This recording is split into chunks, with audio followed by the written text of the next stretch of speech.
ஏற்கனவே நீங்கள் பார்த்த ஃப்ரண்ட் ஹேர் ஸ்டைலுக்கு ஏற்ற மாதிரியான பேக் ஹேர் ஸ்டைல் தான் இப்போ நீங்கள் பார்க்க போகிறீங்க.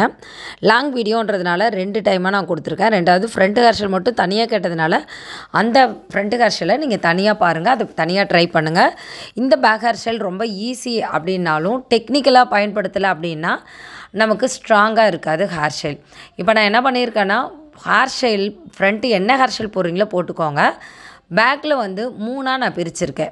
3ஆக பிரிச்சுட்டு ஃப்ரண்ட்டில் 2 பக்கமும் ரைட் சைடு லெஃப்ட் சைடு கொஞ்சம் கொஞ்சம் முடியை எடுத்து முன்னாடி விட்டுட்டேன்னா பேக் சைடு இருக்க சென்டர் பார்ட்டில் கீழே இருந்து ஒரு 2-3 லைன் எடுத்து நல்லா பேக் கோமிங் பண்ணிக்கிட்டேன். இந்த 2-3 லைன் பேக் கோமிங் பண்ணுறது எதுக்காகனா, இந்த முடியை வந்து கொஞ்சம் அடர்த்தியாகவும் நான் குத்தக்கூடிய யூபின் அது வந்து ஸ்ட்ராங்காக நிற்கிறதுக்கும் நமக்கு இந்த பேக் கோமிங் செக்ஷன் நமக்கு உதவியாக இருக்கும். பேக் கோமிங் செக்ஷன் எடுத்துக்கோங்க. இதனால் முடி வந்து சிக்காகாதா அப்படிலாம் கேட்க வேணாம். இதை பற்றி நிறைய விஷயங்களை உங்களுக்கு சொல்லியிருக்கேன். முடி சிக்காச்சுன்னா எப்படி சீவணும், அதை எப்படி சிக்கல் எடுக்கணும் அப்படின்றதும். இப்போ நம்ம பேக் கோமிங் பண்ணிட்டோம். ஒரு 2-3 செக்ஷன், அதாவது அவங்க முடியோடைய அடர்த்தியை பொறுத்து 2-3 செக்ஷன் பேக் கோமிங் பண்ணிவிடுங்க. அதில் ஃபஸ்ட்டு பார்ட்டில் நான் சொல்லியிருப்பேன்ல, நெட்டை எப்படி அழகாக பிரித்து கட் பண்ணி எடுத்துக்கணுன்னு, அதே மாதிரி இதை வந்து ஒரு ஹேர் பன்னுடைய நெட்டு தான். அதை நான் பிரித்து எடுத்துகிட்டு அதை தான் நான் பேக் சைடு ஹேர் பின்னால் ஸ்ட்ராங் பண்ணியிருக்கேன். இதுக்கு நீங்கள் கொண்ட ஊசி குத்தாதீங்க, ஹேர் பின் குத்துங்க. ஹேர் பின்னு அந்த ஹேர் பின்னு எந்த மாதிரி ஹேர் பின் எடுக்கணும்னு சொல்லியிருக்கேன்ல, அந்த மாதிரி ஹேர் பின் நீங்கள் எடுத்துக்கோங்க. ஒருவேளை ஃப்ரண்ட் ஹேர் ஸ்டைல் நீங்கள் பார்க்கலைன்னா அந்த ஹேர் ஸ்டைல் பார்த்துட்டு வந்து நீங்கள் இந்த ஹேர் ஸ்டைல் ட்ரை பண்ணுங்கள். இப்போ நான் அதை கொடுத்துட்டு சென்டராக இருக்கக்கூடிய ஹேரை வந்து நான் விட்டுட்டேன். இப்போ பாருங்கள் சமமாக ஆயிடுச்சு, ஹேர் ஸ்ட்ராங்காகவும் இருக்கும். இப்போ நான் லெஃப்ட்டிலேருந்து ரைட்லேருந்து லெஃப்ட்டும் ஹேரை எடுக்கும்போது அதுக்கான பின் குத்தும்போதும் ஸ்ட்ராங்காக இருக்கிறதுக்கு தான் அந்த பேக் கோம்பிங். சரிங்களா? இப்போ நான் ரைட் சைடு இருக்கக்கூடிய கொஞ்சமாக முடி எடுத்துட்டு ஆள்காட்டி விரல்லையும் நடுவிரல்லையும் நான் எப்படி ஹேண்டில் பண்ணுறேன் அப்படின்றத பாருங்கள். அந்த மாதிரி ஹேண்டில் பண்ணுறதுனால முடி வந்து அகலமாக நம்ம கையில் ஹேண்டில் ஆகும். அதை நம்ம பிடிக்கிறதுக்கும் வசதியாக இருக்கும், ஹேர் பின் குத்துறதுக்கும் ஈஸியாக இருக்கும். அதாவது ஹேர் பின் கிடையாது, யூபின்னை எடுத்து மேல் நோக்கி எடுத்து கீழ் நோக்கி குத்துறேன். அந்த மாதிரி குத்துறதுனால அந்த உள்ளார இருக்கக்கூடிய நெட்டும் சரி, பேக் கோமிங் பண்ண ஹேர்லேயும் சரி ஸ்ட்ராங்காக போய் அது உட்காந்துருக்கும். சரிங்களா? இப்போ நான் ரைட் சைட்லேருந்து லெஃப்ட் சைடு ஒரு 2 இன்ச்சஸ்க்கு முன்னாடியே நான் குத்திடுறேன். லாஸ்ட் வரைக்கும் போய் குத்தக்கூடாது, 2 இன்ச்சஸ்க்கு முன்னாடியே குத்திடுறேன். அதுக்கப்புறம் லெஃப்ட் சைட்லேருந்து ரைட் சைடுக்கு கொண்டு வர இந்த ஹேரை என்ன பண்ணியிருக்கேன்னா, அதே மாதிரி ரைட் சைடு 2 இன்ச்சுக்கு முன்னாடியே நான் அதை ஹேண்டில் பண்ணி யூபின்னால் குத்துறேன். அந்த யூபின் குத்தும்போது கீழே இருந்து அந்த முடியில் எடுத்து மேல் நோக்கி குத்தணும். இப்படி குத்தும்போது அந்த ஹேர் பின் நல்லா ஸ்ட்ராங்காக இருக்கும், அதாவது யூபின் ஸ்ட்ராங்காக இருக்கும். சரிங்களா? அதுக்கப்புறம் நீங்கள் புல் பண்ணுறது, லைன்ஸ் வேணும்னா நல்லா லூஸ் பண்ணி லைன் கொடுத்துக்கலாம். இல்லைன்னா நல்லா இழுத்து விடணுனாலும், புல் பண்ணி இழுத்து விடணுனாலும் இழுத்து விடலாம். வெறும் லைன் மட்டும் கொடுக்கணுனாலும் கொடுத்துக்கலாம். அது உங்களோட கஸ்டமர் எப்படி ஹேண்டில் பண்ண விரும்புகிறாங்களோ, உங்களோட கஸ்டமர் எந்த மாதிரி விரும்புகிறாங்களோ அதுக்கு தகுந்த மாதிரி நீங்கள் ஹேர் ஸ்டைல் கொடுத்துக்கலாம். சரிங்களா? இது போல் நம்மளோட ஹேர் ஸ்டைல் கிளாஸ் இன்னும் நிறைய வரப்போகுது. நம்மளுடைய சேனலில் நீங்கள் இப்போ தான் பார்க்குறீங்க அப்படின்னா நம்ம சேனலில் ஃப்ரீ கிளாஸ் போகுது. நீங்கள் ஏற்கனவே பியூட்டிஷியனாக இருக்கலாம், நீங்கள் ஒரு டீச்சராக கூட இருக்கலாம். நம்மளோட சென்னை அழகியை ஃபாலோ பண்ணுறதுனால உங்கள் ஸ்டூடெண்ட்டுக்கு நீங்கள் எப்படிலாம் சொல்லித்தரலான்ற விஷயங்களை நீங்கள் கற்றுக்க முடியும். நீங்கள் ஸ்டூடெண்ட்டாக இருக்கீங்க அப்படின்னா ஃபுல் கிளாஸையுமே ஃப்ரீ கிளாஸ் அட்டன் பண்ணிவிட்டு நீங்கள் டிப்ளமோ கோர்ஸ் அட்டன் பண்ண முடியும். இதெல்லாம் நம்ம சென்னை அழகியை ஃபாலோ பண்ணால் தான். இன்ஸ்டாகிராம் பேஜில் ஒவ்வொரு கிளாஸும் எப்போ வருதுன்றதை இன்ஸ்டாகிராம் பேஜில் நம்ம அனௌன்ஸ் பண்ணுவோம். இன்ஸ்டாகிராம் பேஜோடைய நேம் வந்து சென்னை அழகி பியூட்டி ஸ்கூல் அப்படின்னு இருக்கும். அதேமாதிரி மெஹந்தி ஆர்டிஸ்ட்டாக இருக்கீங்களா, நீங்கள் மெஹந்தி ஆர்டிஸ்ட்டாக இருக்கீங்கன்னா A1 மெஹந்தி அப்படின்னு இருக்கக்கூடிய இன்ஸ்டா பேஜும் யூடியூப் பேஜும் ஃபாலோ பண்ணிக்கோங்க. சரிங்களா? இப்போ நம்ம எந்த லைனில் இருந்து எடுக்கிறோமோ அதை 2 இன்ச்சுக்கு முன்னாடியே நம்ம யூபின் குத்திடுறோம். அந்த 2 இன்ச்சுக்கு முன்னாடி குத்திடுறோம் இல்லையா, அதுக்கப்புறம் அந்த 2 இன்ச்சில் இருக்கக்கூடிய ஹேரை தான் நம்ம லெஃப்டில் இருந்து ரைட்டில் இருந்து லெஃப்ட்டும் இப்படி மாற்றி நம்ம ஹேர் பின் குத்திகிட்டே வரும். அவங்களுடைய முடி எவ்வளோ லென்த்து இருக்கோ அந்த அளவுக்கு லென்த்து நீங்கள் கொடுக்கலாம். கீழே நீங்கள் ரோலர் மிஷின் வச்சு, அதாவது டாங்ஸை வச்சு நீங்கள் ரோல் பண்ணிடலாம். நான் யூஸ் பண்ணக்கூடிய ஸ்ப்ரே எதுன்னு பார்த்தீங்கன்னா ஓசி ஸ்ப்ரே தான் யூஸ் பண்ணிகிட்ருக்கேன். ஓசி ஸ்ப்ரே யூஸ் பண்ணுறதுனால என்ன ஆகும்னா ஹேர் வந்து ஷைனிங்காக இருக்கும். ஷைனிங்காக இருக்கிறதுனால நீங்கள் புல் பண்ணாலோ லைன்ஸ் கொடுத்தாலோ நல்லா நிற்கும்.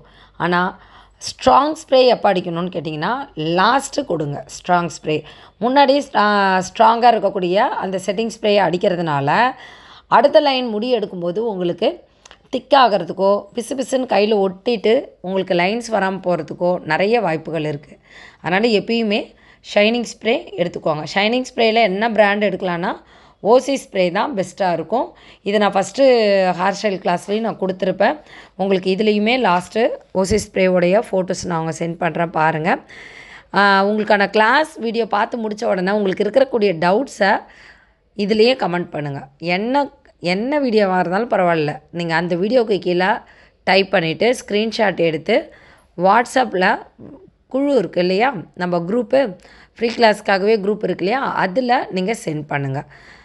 இப்போ நம்ம ஹேர் ஸ்டைல் போடும்போது ஒரே பொசிஷனில் நின்று நம்ம ஹேர் ஸ்டைல் போடாமல் அவங்கள திருப்பி ஏந்திரிங்க, கீழே குனிங்க, சைடில் திருப்புங்க இப்படிலாம் சொல்லாமல் நாம் அவங்களுக்கு ஏற்ற மாதிரி மாறிக்கணும்.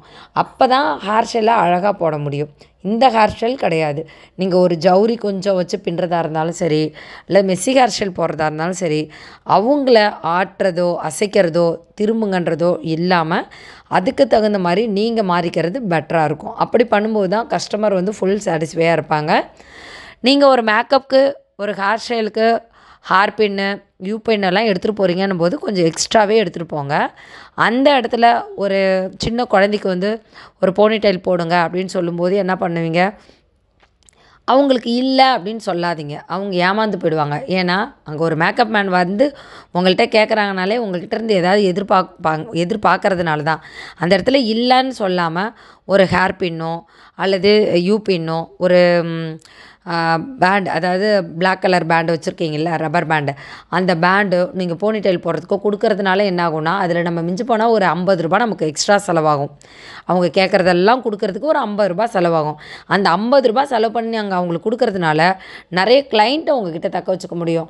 அந்த கிளைண்ட் அவங்க உங்ககிட்ட வாங்கின அந்த ஹேர் பின் வாங்கின கஸ்டமரும் சரி, யூ பின் வாங்கின கஸ்டமரும் சரி உங்களை எப்பயுமே மறக்க மாட்டாங்க. அந்த முகம் சுளிக்காமல் கொடுக்கும்போது உங்களை எப்பயுமே மறக்க மாட்டாங்க. வேறு எங்கேயாவது போகும்போது கூட அவங்க நல்லா பண்ணாங்க அப்படின்னு சொல்லுவாங்க. அதனால் நீங்கள் 5000 10,000 வாங்கக்கூடிய அந்த மேக்கப்பில் ஒரு 50 ரூபாய் எக்ஸ்ட்ரா செலவு பண்ணுறதுனால நம்ம குறைஞ்சிட மாட்டோம். செலவு பண்ணுறதுக்காக இல்லை.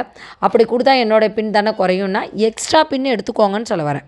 அதாவது ப்ரைடலுக்கு யூஸ் பண்ணுற ஹேர் பேண்டோ ப்ரைடலுக்கு யூஸ் பண்ணுற ஹேர் பின்னோ கொடுக்காம இந்த 10 ரூபா ஹேர் பேண்டு, 10 ரூபாய்க்கு யூ பின்னு, 10 ரூபாய்க்கு ஹேர் பின்னு கடைகளில் ஃபேன்சி ஸ்டோரில் கிடைக்குது பாருங்கள், அது எப்பயுமே பேக்கில் போட்டு வச்சுக்கோங்க.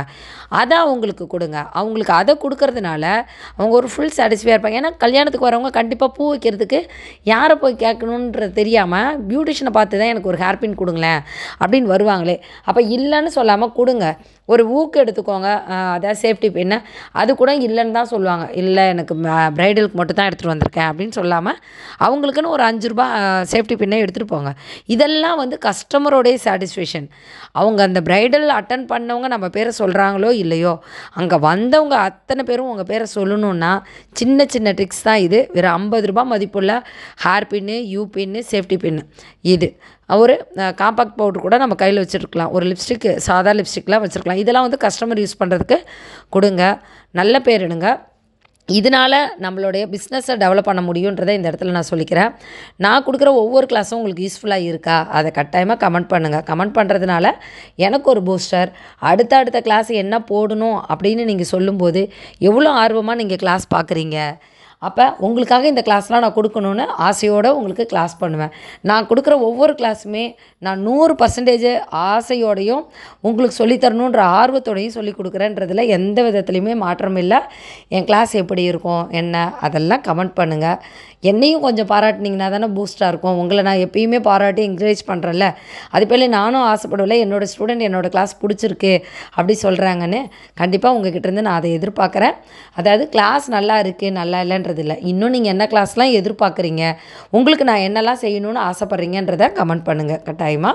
நம்ம ஃப்ரீ கோர்ஸில் நீங்கள் வாங்கின சர்டிஃபிகேட் எந்த அளவுக்கு யூஸ்ஃபுல்லுன்றதையும் மற்றவங்களுக்கு சொல்லுங்கள். மற்றவங்களையும் இந்த கிளாஸில் அட்டன் பண்ணட்டும். அவங்களுடைய ஃப்யூச்சரில் நீங்களும் என்னை காமிச்ச ஒரு நபராக ஒரு பெஸ்ட்டான அக்கா, இந்த அக்கா தான் என்னை வந்து இந்த சென்னை அழகியில் சேர்த்து விட்டாங்க, இந்த சிஸ்டர் தான் என்னை காமிச்சு கொடுத்தாங்கன்னு சொல்லும்போது அந்த இடத்துல நீங்களும் இருப்பீங்க, மற்றவங்களுடைய வாழ்வாதாரத்துக்கு நீங்களும் உதவியாக இருப்பீங்கன்னு நான் நம்புகிறேன். இந்த ஹேர் ஸ்டைல் ரொம்ப ஈஸியாக தானே இருந்தது. ஈஸியாக இருந்ததுன்னா ஈஸியாக இருந்ததுன்னு சொல்லுங்கள். ஏன்னா இந்த ஹேர் ஸ்டைல் நிறைய பேர் உங்ககிட்ட கேட்கக்கூடிய ஹேர் ஸ்டைல்.